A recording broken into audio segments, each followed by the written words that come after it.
study, and then we'll call it. I've been going on this series of having us understand how Jewish law develops. We saw in the Torah reading, the question: a child is rebellious and doesn't listen to father and mother. And well, what did we do about it? And we said, well, it's a law that was never enacted, was never intended to be enacted. It was only written there just to scare the kid, right? That's the kind of thing the rabbis did with Jewish law. They basically enacted the power of interpretation. That is what distinguished Judaism from the Sadduceans, from the Samaritans, from even the Karaites within the Jewish community, who want to go back to the original text and not rely on a tradition of interpretation or method. But we are the product of the Rabbanites, the Perushim, those who seceded from what was the normative society of its day, the beginnings of the middle of the Second Temple period, and then became, instead of the separatists, became the dominant force, especially when the temple was destroyed and the Sadducees, the party of the priests, had no base. So it's a long presentation. I'm going to try to cut it short to the point, because we got to it because of the question of why are we using electronic equipment?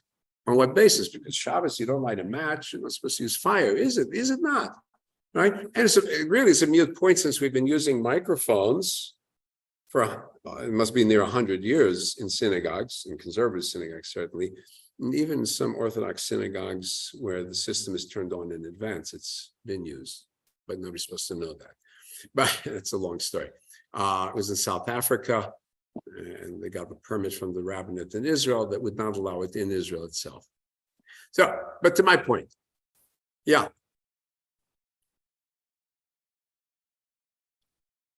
Yeah, God didn't say you can't use a microphone or you can't use electronics. That was man's law, rabbi's law, right?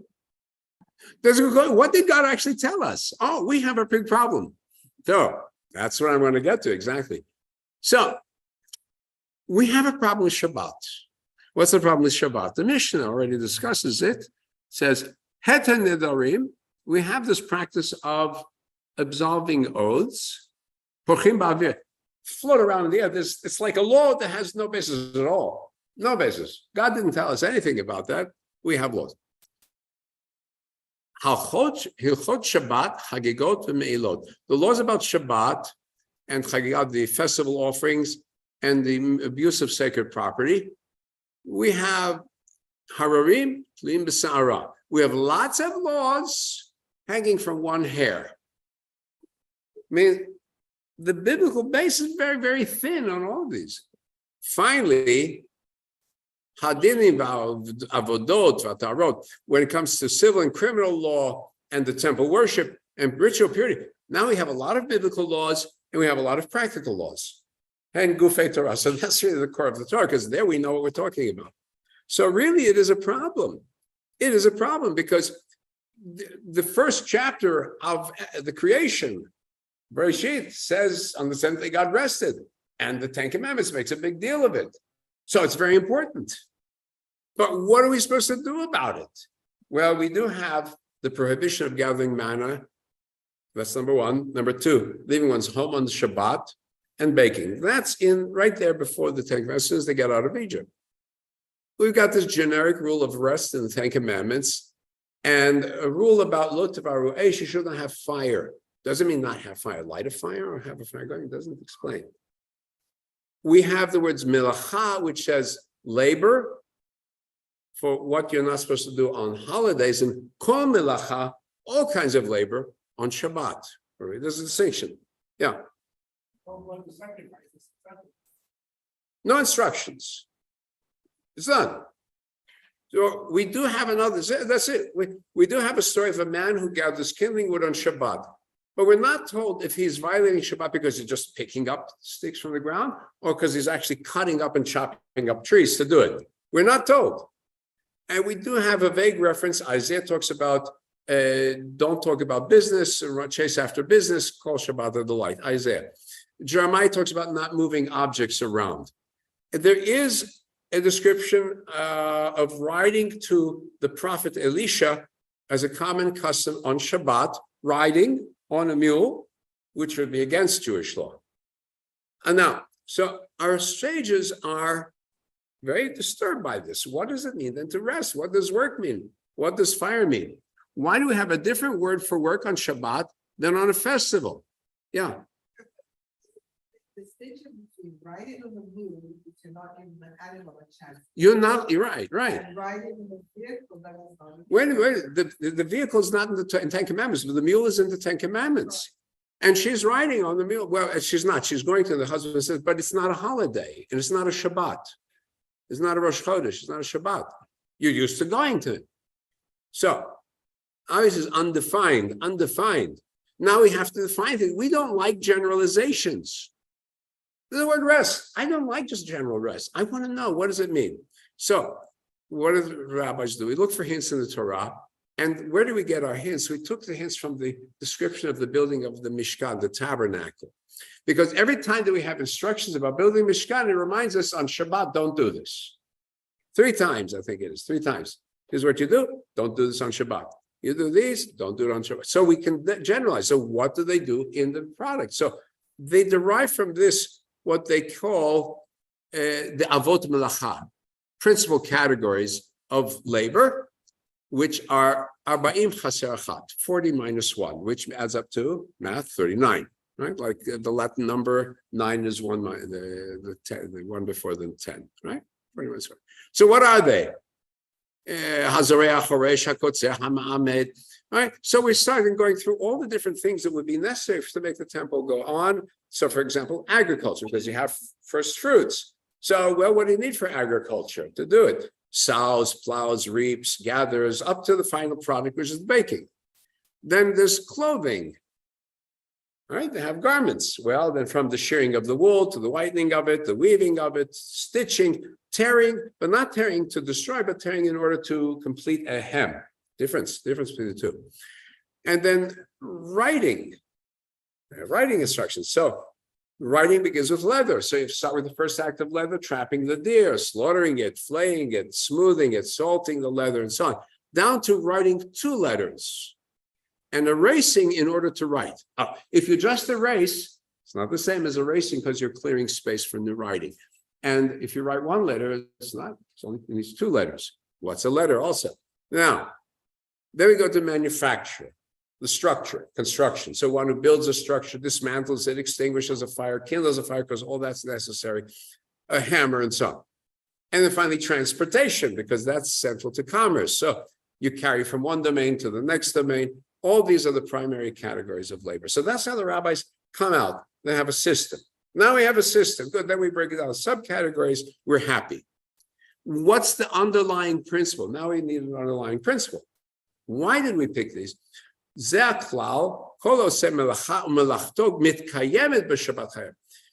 Anyone who performs labor, and that labor is stable, is self-sustaining, or maintains itself, or continues afterwards, permanent structure, permanent action, is liable. If it's a temporary object that would disappear, fall apart by itself, not liable. Right? So if you tie a slip knot, you can get away with it because it's not permanent. But if you tie one of these sailor's knots that never opens up, then that's liable, right? Permanent versus temporary. Reversible versus irreversible. That's very important. That's the underlying principle. Now, what is behind this is that God is the one who creates that which is permanent, the universe. We're supposed to rest like God. That's the whole principle. Tselem Elohim. So we are refraining from changing the permanent world. We can enjoy the products of the permanent world that are prepared in advance. We refrain from changing a physical change. So we find then that things that would normally be prohibited, if they're not permanent, can be used. For example, famous case of Rabbi Yisrael of Salant, the father of the Musar movement, extremely devout Jew, was rabbi of the harbor city it's the German city, Memel, I can't remember. And the Jews ran the harbor, and ships came in and out on Shabbat. They had to come in and out. They had to be unloaded. You have to have track of what's being loaded and unloaded. So he authorized the use of the pegboard to track the cargo. The harbor could operate, the Jews could remain in their positions, and here was a solution based on temporary, not permanent marking. Notice these Jews are working on Shabbat. But they're not working because they're not doing something which is an act of creative, physical creation. Temporary, therefore disappearing. In Israel, doctors on Shabbat, when they're visiting non-critical patients, not talking about life and death, non-critical, would write their notes with disappearing ink. I think they still do it. They have special pens for it. Then after Shabbat, they would be transcribed before the notes would disappear. It's not new. It's not new. Actually, the mission already describes that writing with disappearing ink is not itself a violation. All right, so we know, they know. Now, What was reading the disappearing with an underscore board? so what they did is this, well, the whole idea is disappearing, it should disappear. Yeah, you don't want it to stay. You want it to disappear. That's it. Like lemon, I think that's the example when you heat it. Yeah, so the disappearing ink, it's supposed to just corrode, vanish, whatever. Disappearing was broken. Violate Shabbat. Huh? Broke the disappearing has deteriorated and it doesn't secure. Well, there's a deteriorates, then it's not, you no longer have any written. You can't read it, you can't read it. No. Yeah. The naked eye, maybe, but to an ultraviolet light. We don't deal with things that are beyond the normal, right? You know, it has to be visible to normal eye. It's very important. Yeah. I would ask, what disappearing if it do. Some disappearing doesn't work after a while. Yeah. Doesn't disappear. So check who you buy it from. Yeah, no, so there's, I know they use certain things for this. So anyway, but, huh? No, because it's temporary. The whole important thing is we're not making a permanent change in the world. So now where can we do to make it work? Now, to add this, we add to this another concept, which is an overriding concept of shvut, which is they may not be work, but it feels like work. It looks like work. And so we want to avoid things. For example, we're told that your non-Jewish servant, you may not give orders to a non-Jewish servant, but what about somebody who's not a servant? Next door neighbor. So as an extension of it, there's the rule of shvut, you shouldn't tell it to him either. All right? Of course, we solve it. You'll ask whatever. Now we just create a prohibition, we solve it. So, but there are some very interesting ideas that are added to Shabbat rules I'm going to add, which actually have beautiful implications. The idea of muktzeh, for example, which is that if I have a hammer, I'm not supposed to hammer with it on Shabbat. Now, in and of itself, I don't have a prohibition about touching a hammer, but if I have the hammer in my hand, what am I going to do with it? Find a nail and hammer it. So to avoid it, I just don't touch it. It's muktzeh. Then there is some category interesting. Muktzeh machmat chisron kis. It's muktzeh, which means cut. It's set aside because you lose money. Machmat chisron kis. Your pocket gets empty. For example, I'm invited to a Greek wedding on Shabbat. I walk over. There's a Greek wedding, and they're dancing. I'm not doing anything, but they're all smashing plates. I have my place. I smash a plate. During the week, it's fine to smash a plate. On Shabbat, no, because you're wasting money. Machmat chisron kis. You're not allowed to essentially destroy property on Shabbat. During the week, you have to destroy something, you destroy it, not on Shabbat. Then, here's a beautiful one, actually. Muktzeh machmat mius. You don't touch it because it's disgusting. For example, on Shabbat, we should not deal with disgusting things. So if I have a pile of dirt properly, you have dirt on the table after dinner, it's all dirty, it's not disgusting. You wrap it up in the cloth. You don't handle it yourself. You wrap it up in the cloth and then dump it. So you're not handling it yourself. We want to keep away from the disgust. That's part of the atmosphere of Shabbat. So lovely concept. So we always have workarounds, right? We're trying to, how can we make it work? How can we make it work? You know, and maybe you say it's too much of a rabbinic head because you're always looking for workarounds. I create something to forbid it, then I work around to permit it. Then I find a reason to forbid what I just permitted, and it's Jewish head. We have the idea, as I said, to tell a Gentile to do something. Well, if he's my servant, I can't tell him directly. If he's a neighbor, I can't tell him directly. That's under shvut. But if I contracted in advance to do something, well, that person is a free agent. A contractor is considered a free agent. Can do and not do. Or is quit and not quit. So if I have it contracted in advance, that's okay. He's just doing what he wants to do. In tandem is the idea of, yeah. So employees of a temple, theoretically, that's a workaround. Or theoretically, they're not doing things that they're not supposed to do. Or theoretically, I'm not telling them. I told them in advance what I expect them to do. And that's the workaround. Or there was the common custom with the Shabbos goy shel Shabbat, and where you hint to the neighbor what you want. Like Elvis Presley was the Shabbos guy for a Jewish family next door, and he would play these cantorial records on Shabbat. They would listen, they would hear it and enjoy it, and they did other things at home, and that's how he learned a lot of the stuff in his music. In Israel till today, in religious neighborhoods, very Orthodox neighborhoods, you see a car with a sign Goy Shel Shabbat, and it would be an Arab, Muslim, or Christian from the neighboring community who would be there on call, and he would be available for household emergencies like a broken toilet, and he would get paid by the community would set up some kind of contract with him. This idea, by the way, of Goy Shel Shabbat, a major historian wrote an entire thesis on this about how it was very beneficial for both Jews and Christians, because what they did was the two sides, when they weren't fighting, supported each other. There are things the Jews did, finances, that made possible the economy, the things that the Gentile did for the Jew, like work on Shabbat, that benefited the Jewish community. So everybody benefited from it. So what about Jewish businesses? You have a Jewish business, not supposed to, it's your business, your name is on it. You're not supposed to operate on Shabbat, but you have a business that must keep on working, whatever it is. You create a partnership with a non-Jew. And the non-Jew theoretically is responsible for the business on Shabbat, and you create some kind of partnership arrangement, right? Now it's not yours on Shabbat, it's his, and it still goes on. Another voice, always, I create something difficult and then I find a workaround. Right? How do I make it work? So you do something b'shinui, with a change.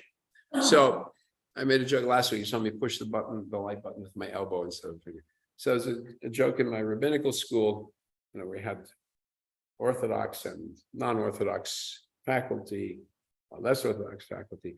And one of my professors, very traditional, is standing and he says, and he's waiting just for the elevator to go up and down. If the elevator goes up and down by itself, you can go in, no problem. But then one of the faculty comes and pushes the elevator button, for everybody watching, with his finger on the button. And he looks at it. Shabbos, electric. He says, don't worry. During the week, I use my elbow. Shinui, right? Okay, different. So, another workaround, actually it's a very beautiful workaround. Well, the rabbis had to solve this conundrum about the Bible says you shall not go out of your habitations. And then they come to the question, what is a habitation? Is it my house? Is it the next door house? Is it my neighborhood? What's the habitation? Among the Karaites or the Sadducees, habitation was the house, maybe the immediate courtyard, and that would be it. What the rabbis did was expand it from there and say, well, whatever is communal is my house also. We developed the idea of an eruv. An eruv is that which binds us together. So that what is Reshut Yachid, that was my private property, that becomes Reshut Rabim. It's collective property. And so habitation would then be interpreted to mean, in terms of walking, I can walk anywhere outside of my house. I don't have to, right? Some of the Jews, the more literal, the Sadducees and the Karaites, stayed inside the house, or at least within the gated community, did not walk outside. We walk outside and we walk a certain distance. So where is the furthest of your community? From that place on, you mark Tchum Shabbat, 2,000 cubits. It's like about half a mile, something like that. And if you set up an advance, you can go double the distance. So that's for walking, yeah. So now, the other problem was about carrying objects, because they said, well, don't go out of your habitations, not carry outside your habitations. So essentially, you would not carry more than just like from here to here. But what happens if inside my house, I can lift up my sofa, weighs a ton, I can move it inside my house. But I can't take a feather and take it beyond the front gate, let's say. But what happens, if we have a gated community, most houses in the Middle East are built around the courtyard, common courtyard, all that is one community. How can I expand that community? Well, then we just extend that gate. And our gate doesn't have to be stone. We've extended that gate or that wall now by anything that can connect. So in Warsaw, the Jews of Warsaw convinced the telephone company to make sure that all the telephone lines around the city made a complete circle. And boom, there's an Eruv. Here in Los Angeles, we have a huge Eruv. It goes from down south of Pico, western, all the way to the west side and up to Mulholland. Then there's another Eruv which goes in Sherman Oaks and Studio City, and there's some, several. So, and there's certain rules about going from one Eruv to the other, but it makes it possible to go to your neighbor without thinking about it. And in Israel, it's no problem because every city in Israel officially has an Eruv also. Yeah. The error, when it's working, sometimes it's dead. They'll get a notice, yeah.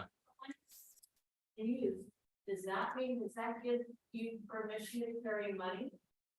Money is muktzah because you're not supposed to use it. You only carry things that you want for Shabbat.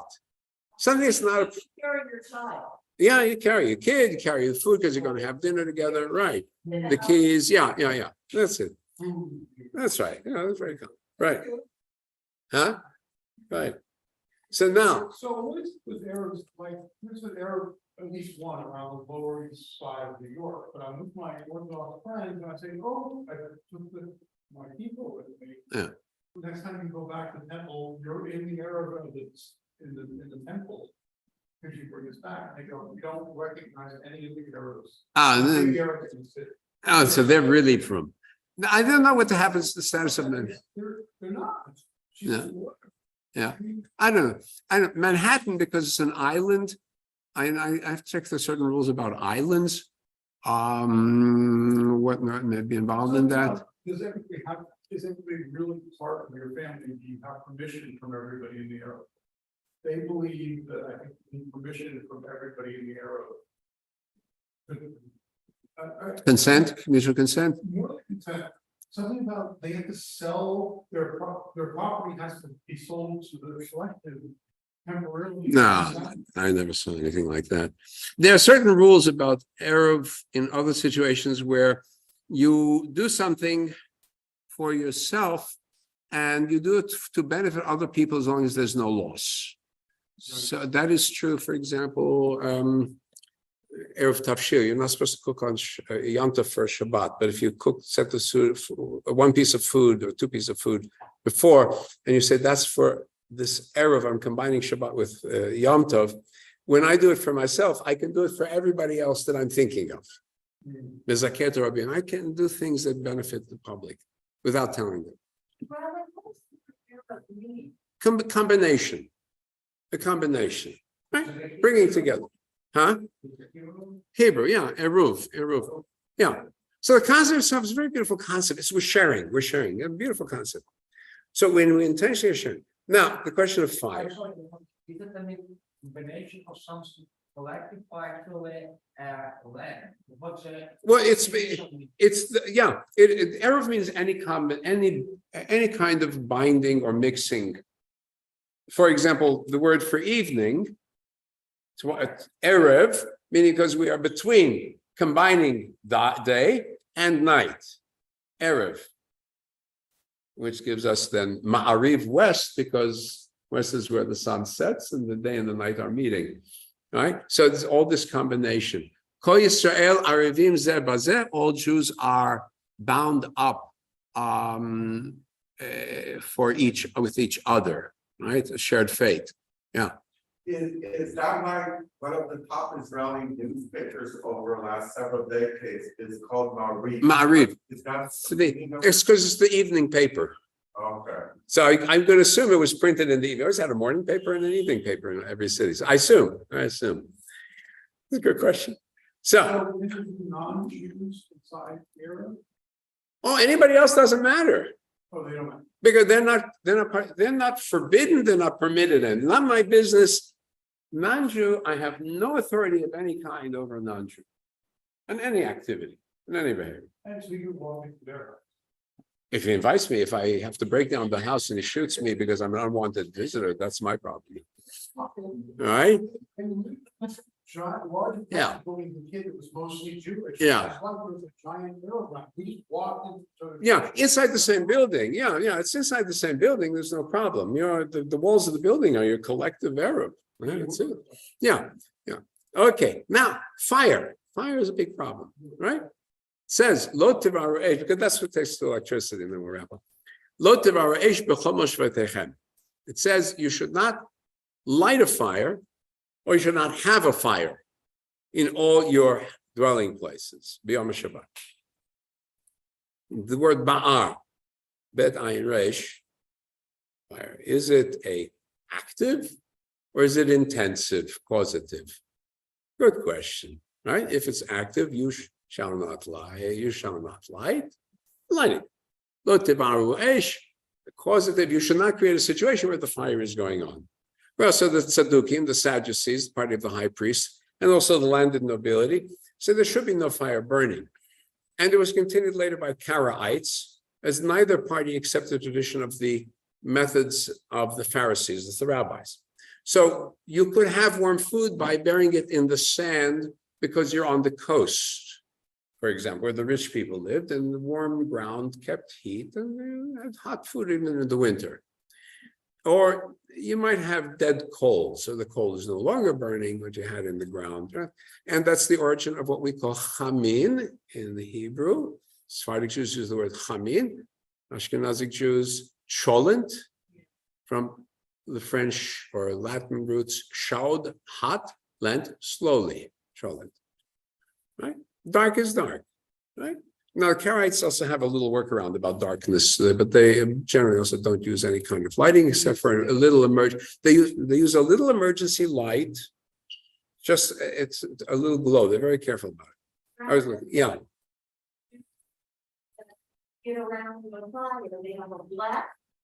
Okay, so the blech is the blech prevents actual cooking. That's its intention. So the fire is on, right? So the rabbis revolutionized the text and they said, it's not the existence of the fire, it's creating the fire. In creating the fire, I'm creating something new. I'm changing what's around me. And then it would apply not only to Shabbat, but also to the festivals. So you can have a fire then on the festivals. And on the festivals, you could go even a step further. You could light one fire from the next. On the festival on Shabbat, you don't extend the fire. That's okay. And so there's a principle for Shabbat or for festivals called Tzorach Orcha Nefesh, that once I'm allowed to light a fire, and you have a pre-existing fire for cooking, I may also take my cigarette and light it from that same fire and have it toke. Which is why on Yom Tov Jews would smoke, and on Shabbat they wouldn't. You know, watch Orthodox communities, right? Okay. Okay. Well, a very interesting question. Why do the rabbis not prohibit smoking? Because sakanta chamira me'isura, a danger to life is more prohibited than a prohibition. How is smoking danger to life? Well, you smoke long enough, you'll find out. Well, That's it. cigarettes, That's it. but The smoking a cigarette, that's it. a lack of being able to smoke is danger to life. No. It's the smoking is a danger to life. So that if you continue smoking, you're endangering yourself. You shouldn't do it. But the Orthodox rabbis didn't say that. And the reason they didn't say it is it's not written explicitly in the Torah, and you don't tell somebody something you know that they're going to violate anyway. So I'd rather not tell you. Yeah. I'd rather not tell you because I know you're going to. Right here earlier. What? When she said something about the fact, you can't choose which rules you follow. You either follow or you don't. Yeah. Okay. But you always find a reason. You always, there's also some subjectivity in this. Okay. Now what the rabbis do is something else very special. No longer is lighting the fire just something I'm allowed to do. It is now a mitzvah. And we have a blessing, Ladlik Ner Shel Shabbat. And who says that? Generally, right? Who says that? Ladlik Ner Shel Shabbat. The woman. In other words, this violation of what would seem to be a biblical principle is now turned into a commandment, as if it had the status of a commandment from God, like any other biblical commandment. And the woman is the one who has the special privilege of doing that. Now, if there's no woman available, the man does it. But you see, that's something special and given to the woman, right? That's the hearth. The woman is commander of the hearth. It's actually very ancient. Yeah. As I said about the cigarettes. Here we go. Okay, now we get to electricity, because now I'll just do this very quickly.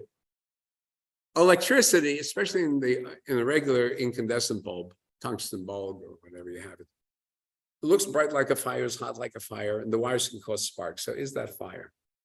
So the first reactions indeed were, when electricity became widely used, was to label it as fire.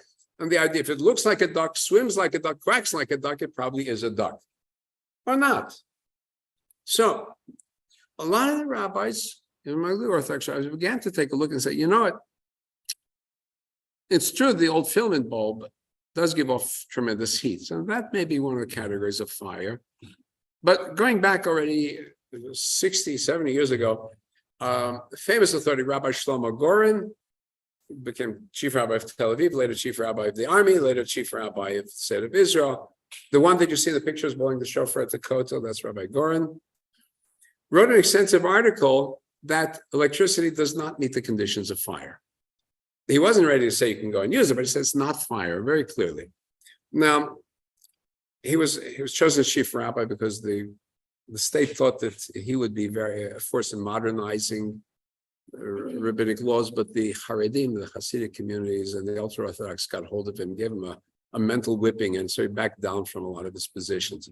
But that's a whole story by itself. So, but a lot of halachic authorities recognize that fire is not the problem. So they come up with different problems. Maybe it's molid, which is creating something new. You have a current. So the current that you've created is something new. It's not this fire, but you're making something. Or bonnet.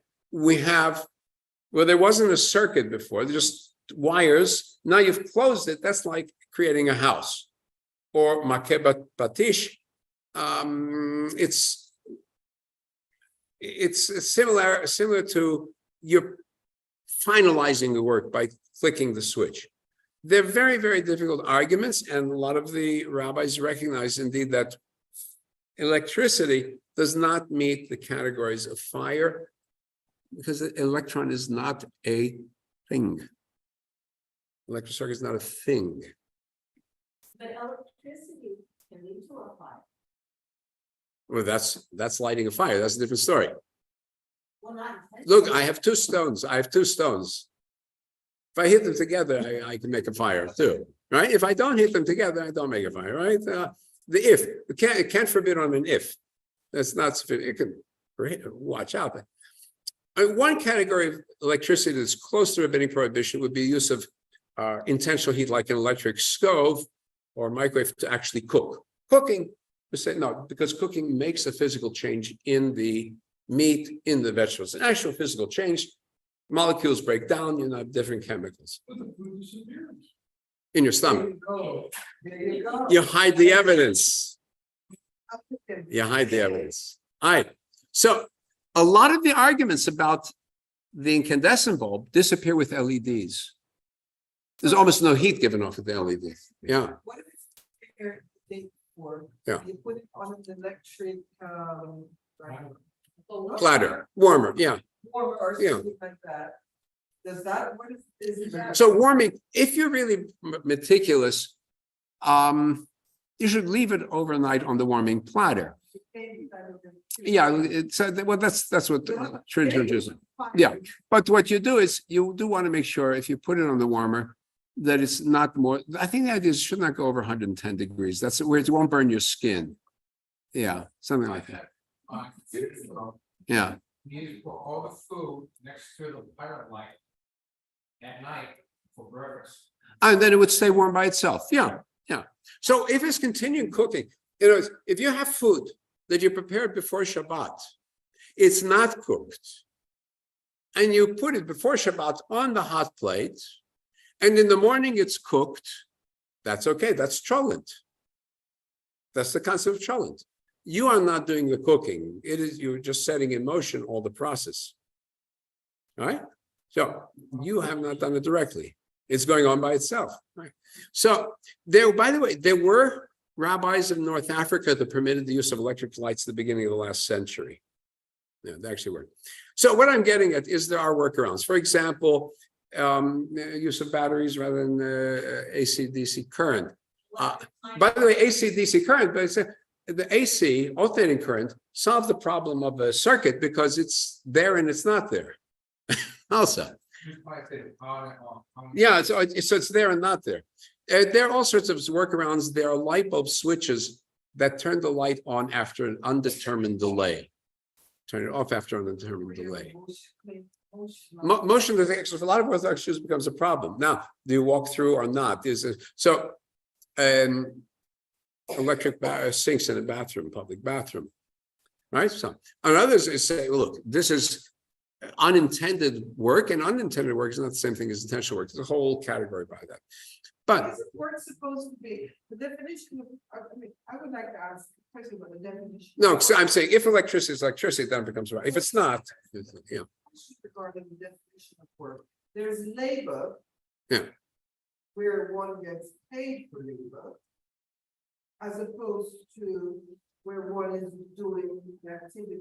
That is considered work, that's not labor. That's a different, we're confusing two issues. We're confusing work for pay with the word melacha. Right, Melacha has to do only with physics, okay. only with physics and chemistry, only physics and chemistry. Have I changed the composition of something? Have I not? That's melacha. Do I get paid or not paid? It's a whole different category. That comes with, it is a whole different issue. Is it contracted in advance? Is it contracted now? How do we do it? Under what conditions? Can I make a contract? Do I make a contract on Shabbat? Not make a contract on Shabbat? Those are different areas. Different area. Do we have to separate the two? Have to separate the two. Yeah. So. What he calls the spotlight, where we both get- Yeah, that's it. So you cover, right? That's an easy solution. You can cover. Yeah, but you didn't change anything. Bulbs are going. So with LEDs, it's easier because on incandescent bulbs, they get hot inside. With the LEDs, you can buy now a little bulb. Looks like a regular LED bulb. It has a tiny switch. What it does is there's a cover inside the bulb, covers the light, and that's it. Okay. So electricity, travel on Shabbat, electric vehicles like go-karts on Shabbat are permitted for elderly, for infirm in Israel by the Orthodox rabbinate. My father-in-law had one. The idea is that it's on before Shabbat on an extremely low voltage, and you're merely raising and lowering the voltage. But if it were fire, you can't raise and lower the voltage, because like a fire, you're not allowed to increase the fire and decrease the fire. If you have a gas stove, you're not supposed to change the setting. You're not supposed to. So this is then in this case, then it cannot be like fire, and that's why they can give the permission. So I'll just go ahead. The question comes up then in conservative circles and still debates. And the food is getting cold. Still debating about is electronic recording in a different category, because now we're recording something again. Does it exist as permanent? Does it exist as temporary? Are we using the equipment? Not using it? Should we be setting up the equipment? There are all sorts of issues involved. But more and more, I see in conservative congregations, especially since the pandemic, live streaming, broadcasting, and basically boiling down to the camera and the microphone, essentially the same problem. If we have the microphone, the camera is merely one step removed from that. I'll say this, we authorized in 1950 the use of the car for going to the synagogue. And if there's anything that is involving fire, definitely it is the car, because the car is an internal combustion engine, right? You're lighting something.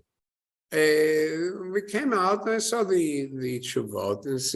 There's a question, was it intentional? Do you want the fire or you want the engine? Do you want the power or is it the fire? What are you looking for in this? Is this internal? Does it count? And so on. And basically what they were doing was trying to justify the fact that Jews were driving, and they'd rather have Jews driving with permission than with prohibition. And that was the actual factor. So a lot of things in here, a lot of more difficult issues. We deal with, the Orthodox communities deal with even more difficult issues, human sexuality, life and death. Now we're going to hit artificial intelligence. Can I count in for the minion? We're going to find very difficult issues coming up. The electricity will be the smallest of them. Okay, so with that, I'll turn off the share and time for Kiddush. Wish everybody A wonderful Shabbat Shalom to those here and to those watching.